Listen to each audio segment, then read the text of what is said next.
If you're a coach, a consultant, or really any professional who gets clients through a digital platform, you already know that relationship can be, well, let's just say it's complicated. Today, we're going to peel back the curtain and look beyond the business model. We're diving deep into the hidden psychology that keeps you tied to these platforms, for better and sometimes for worse. I mean, this is the million-dollar question, right? You might feel frustrated, maybe a little underpaid, or just completely at the mercy of some mysterious algorithm.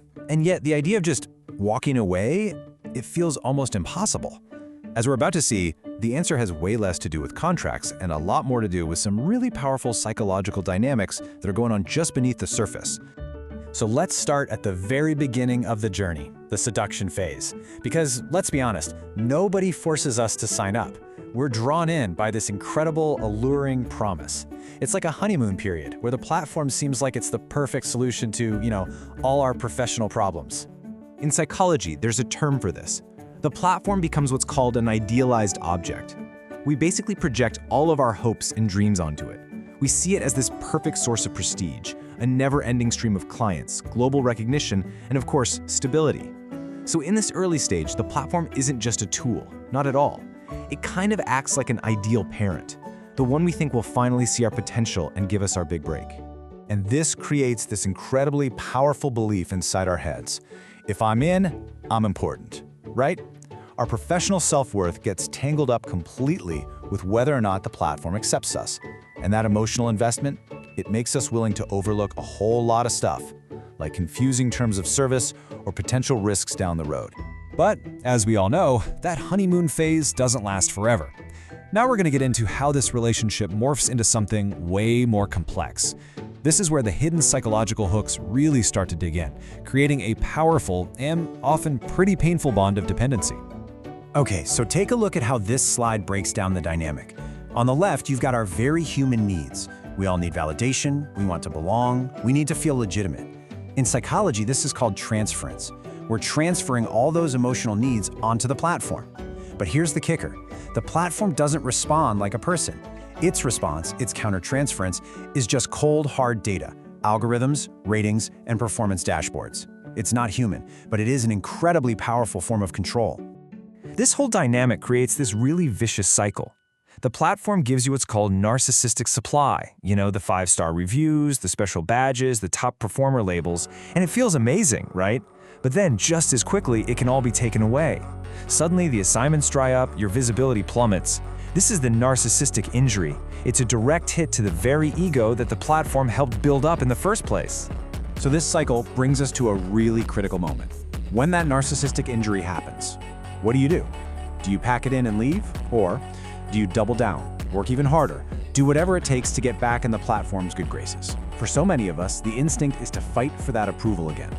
And that, right there, is the exact moment that true dependency is born. So what keeps us trapped in this loop? It's a classic psychological trick: intermittent reinforcement. The rewards, the good clients, the high visibility, they're completely unpredictable. You never know when they're coming. This creates this state of constant, anxious hope.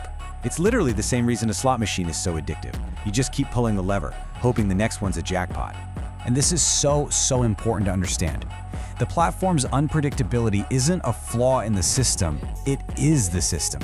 It's precisely this shaky, unstable pattern of rewards that forges the absolute strongest, most addictive, and most difficult to break psychological bond.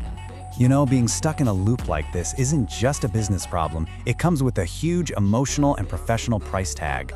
Let's really dig into the true cost of this deep-seated dependency. This kind of power imbalance can cause something called regression.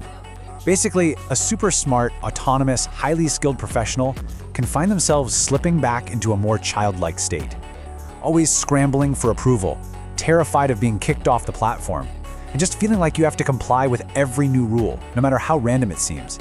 You stop being a professional partner and start being just an approved resource. And to deal with this emotional roller coaster, our brains often use a defense mechanism called splitting.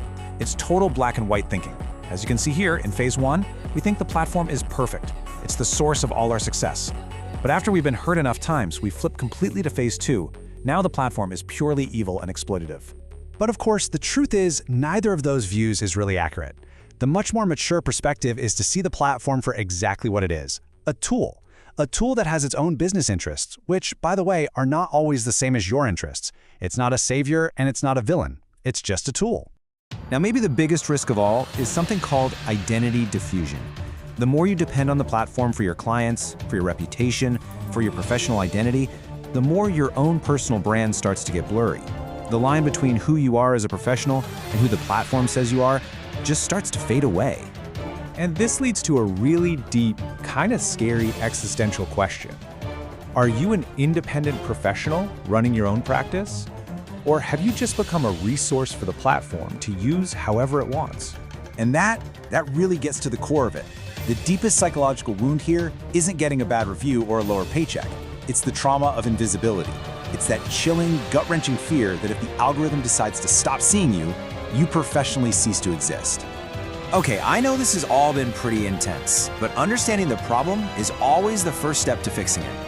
So, let's pivot to the final and most empowering part of this, how you can move from a place of feeling controlled to a place of conscious, powerful strategy.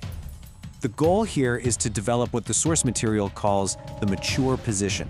Now, this is not about rage quitting or deleting your account in a huff.